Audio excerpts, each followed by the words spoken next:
Dave, good morning. Greetings from the land of enchantment here in Albuquerque. How you doing? Good morning, Kent. I'm doing great. Weather's pretty nice in Kansas City in December, as you know, so I'm enjoying that. Well, you've got me excited here, Dave, with the prospect that this is the first of a weekly series that we're going to do, and the primary overriding topic on this is going to be essentially the financialization of the healthcare industry, and specifically in the realm of uh, senior care in America. You've done a lot of research on this. You've got a lot of information to share, and that's why we're doing it weekly. We can't cover everything we need to talk about here in just one session. Let me get out of your way and let's let the viewers hear what you have to share. Yeah, well, Kent, I'm going to avoid the big words like financialization. What we're really talking about is how much corporations are taking out versus how much they're putting back into our healthcare. In other words, financialization typically means they're taking out more than they deserve and putting back in less than we, the taxpayers, deserve. Right. Because we're talking primarily about taxpayer-funded healthcare. So what we're talking about are these huge corporations that have grown rapidly in the past 20 years, like United Health, Centene Corporation, CVS. These have become behemoths, and they are running our healthcare system, and we need to talk about that. But I'd like to start out with some stories, the stories of the week. One Great. story I want to tell today, I follow stock, right? Well, the biggest nursing home corporation in America is the Ensign Group. They have about 300 facilities around the United States. They have about $3.5 billion in revenue, and that's big for a nursing home chain, really big. And they are the only publicly listed company. So what's the story on them this week? Well, their stock, I noticed this morning, was 112. Well, they went up about 110. Why is that important? Well, the nursing home industry tells us they can't make money in this business. They need to keep wages low. They need to keep staffing down. They can't attract people because they only pay $17 an hour and so forth, right? The Ensign Group is the only public company, so we can see their finances. We can look at their balance sheet. We can look at their income statement. We can look at their cash flow statement.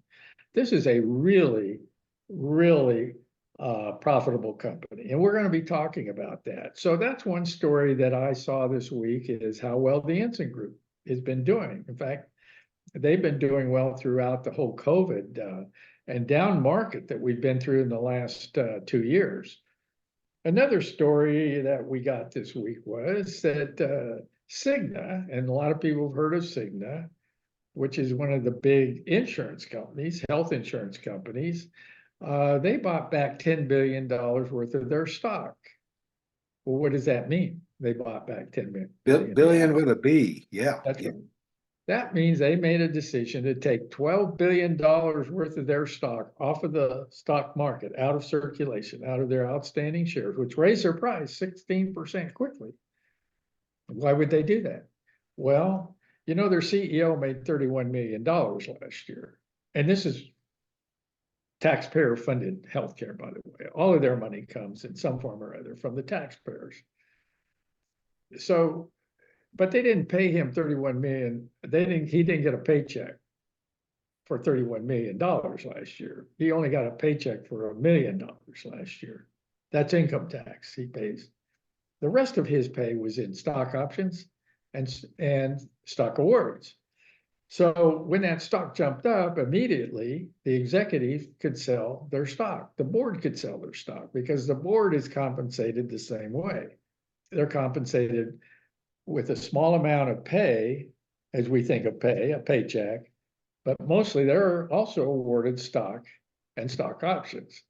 Usually a board member is going to make $350,000 to $500,000 on most of these corporations for not doing a whole lot. So that's another story. Cigna could have put that $10 billion back into the taxpayers that they got the money from by lowering premiums or making healthcare better for folks. A third story I want to tell is I had a conversation with a friend. I went to a meeting one evening, and I sat by a friend of mine, and she informed me that her partner was in a facility in St. Louis. He has Parkinson's, and it's costing him $12,000 a month, which comes to about $144,000 per year. And over 5 years, that's almost $750,000. And she wasn't really satisfied with the care he was getting. So think of how many people have $750,000 to spend over 5 years on their care if they have Parkinson's or MS, or they have dementia or some other kind of Right. malady. So that's another story I want to tell about this week. And the fourth story is I read in a science part of New York Times on Tuesday that African American women's maternal health care is very poor, even for well educated and affluent African American women, because of discrimination. That they, typically if they have preeclampsia, they often are not really, they're sent home, oftentimes without more care provided that they need. There's a lot of racial discrimination. So you can imagine what a poor person on Medicaid goes through if they can get health care at all. And keeping in mind, you got a corporation just bought back $10 billion worth of stock. Well, United Health, another one of the big providers, they bought back 20, $30 billion worth of stock in the last few years. So that money could go to more training on helping African American women, poor children don't have dental care, and so forth. So those stories hit me last week, and they all seem to me that you could combine them into a story of financialization, or we call extracting money without putting much back in. And that's what we really want to gear these conversations toward is, okay, citizens, what is happening to the money that you're spending on your premiums, your deductibles, your co-pays, what's being taken out of your paycheck, and so forth. What are you getting for your money? We're spending about $4 trillion a year of taxpayers' money, that's federal, state money, on healthcare. But we're getting worse care in America than in other countries that are spending about half that. Yeah. So we want to talk about why that is, Ken. So I wanted to go through those stories of what happened this week that I saw, and we'll tell stories every week about what we saw. So let's talk a little bit about financialization. What does that mean, and how is that playing out? We spent a lot of time working in researching the nursing home industry. The nursing home industry has a propaganda machine, and they said, well, we're not making money. We can't make enough money, so we need more Medicaid dollars. We can't hire people, we can't pay them enough. But they won't show us their books. Now, the Ensign Group can't avoid showing us their books because that's public, because they sell shares on a stock exchange. But what we need to see is, are we really paying way too much? And then we lose all of our assets in a nursing home and then go on Medicaid. Because if you have money, you have assets, you can't get Medicaid, and you spend down all your assets. So I know you listened to a podcast yesterday by the industry, and they claim that they're sitting on quite a bit of money, and they're going to start buying properties, and it looks like a pretty good investment. So why are we getting such bad care? I think that is the question that we need to address here. Right. In this podcast as we go forward in the weeks ahead. I'll mention one more thing about that webinar that I observed yesterday, Dave. The entire focus of it was instructional about how to identify opportunities to buy and sell nursing home properties. almost as if they are a commodity and just another money play. And it was really interesting listening to how they did the analysis and the review and so forth of that whole process. It didn't have anything to do really with what the property's purpose was, what they were there for. It all had to But do yeah, with I the think that potential is money to be made by entering that market.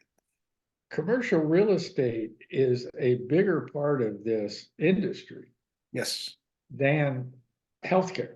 In yes, other words, providing care isn't really the primary goal of the investors. right. And that's when we illustrate financialization with separating property from what it is we're doing, but we're paying for that property out of the proceeds that are going into the facility. They're paying for the property, even though the property is owned by the same parent corporation. Yes, yes, yes.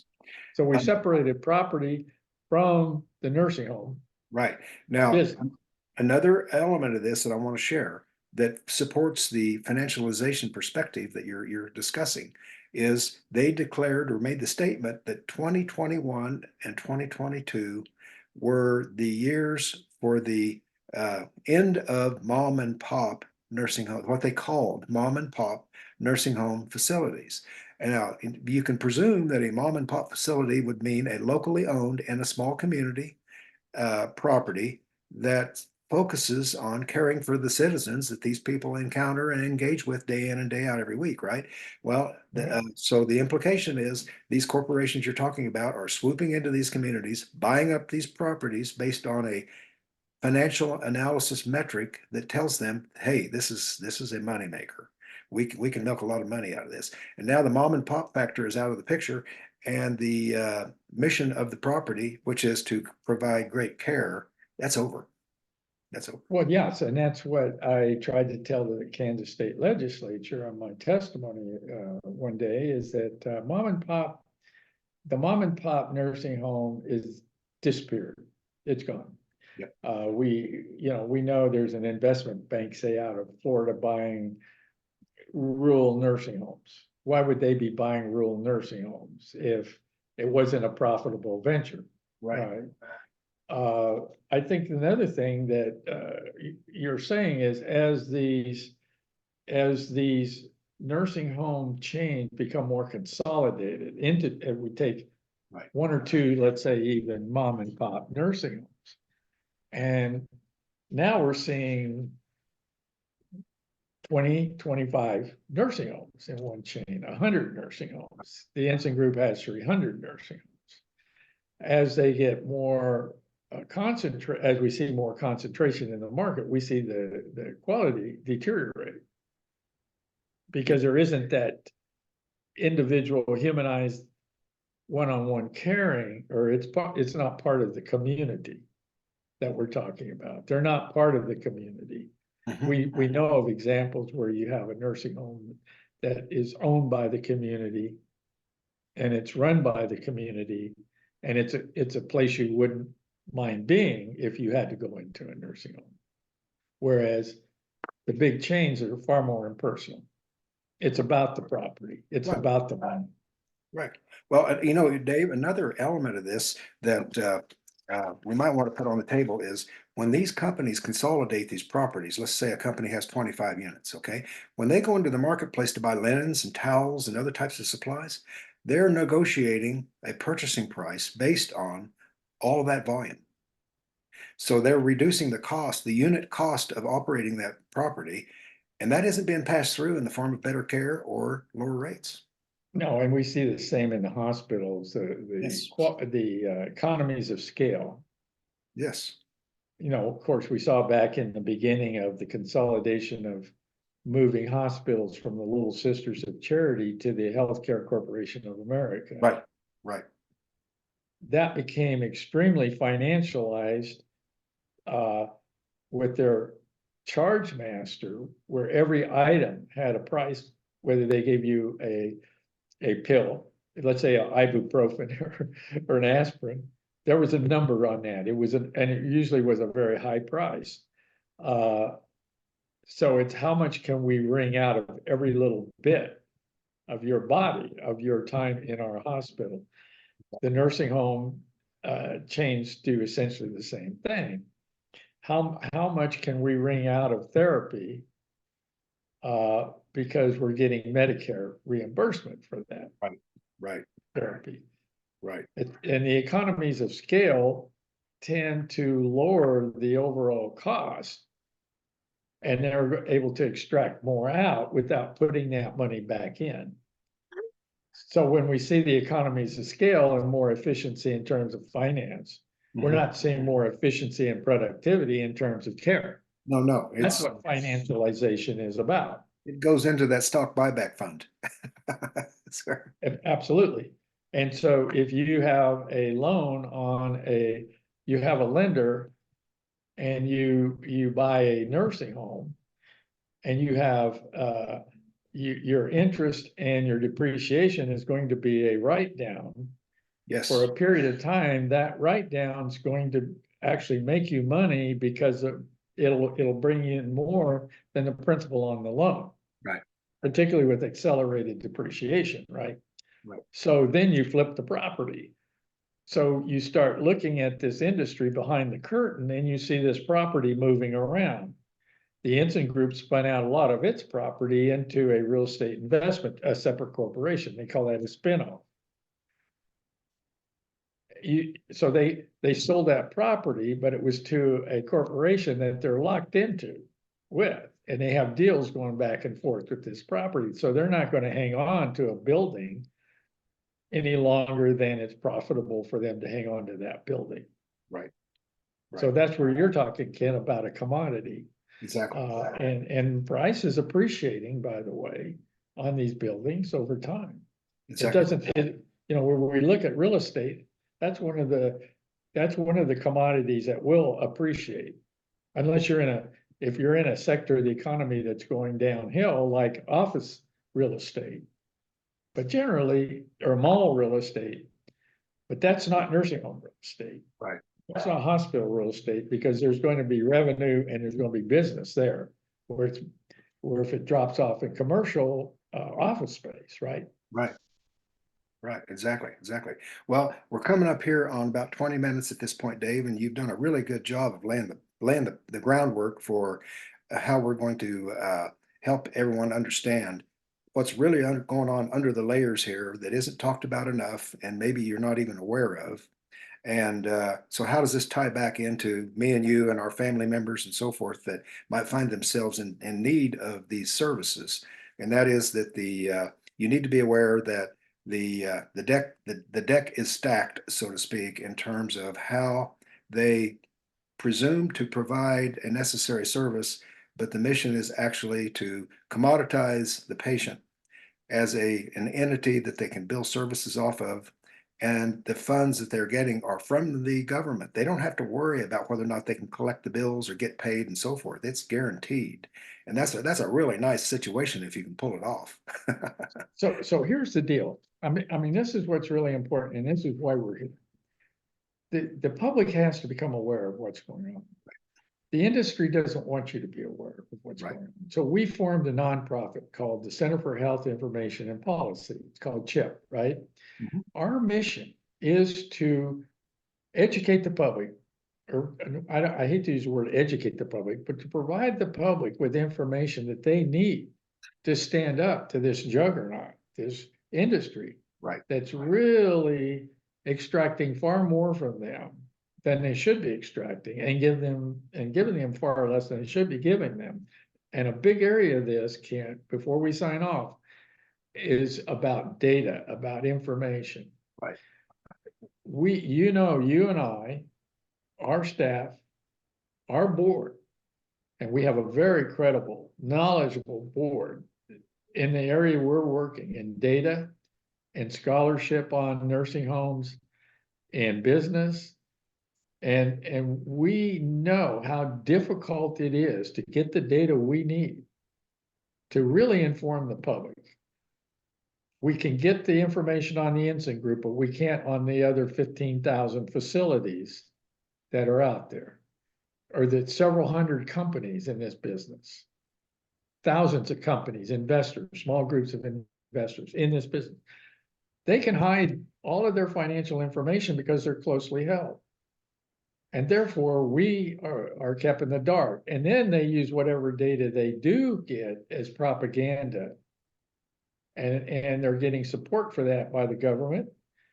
And we need to fight very hard that they open up their books and let us see the data. So that's an important point. And we're going to be talking more and more in depth about some of the concepts we brought up today. If it was a little bit puzzling, a little bit difficult, believe me, we'll be talking about how real estate works. We'll be talking about spin-offs, the real estate investment trust, private equity firms, and other mechanisms, financial maneuvers that are going on in this business that are hidden from view. That we need to open that up. It's our data, it's our tax monies, and we have a right to that data. It's a human right, it's a democratic right that we will insist on. So I just wanted to make it very clear who we are and who we represent. That's a perfect closing comment to what we're up to here, Dave. Really appreciate this, the time that you're giving to this effort, and can't wait till next week to. Likewise, Ken, I appreciate your time and effort too. You're most welcome. Thank you. Talk to you later.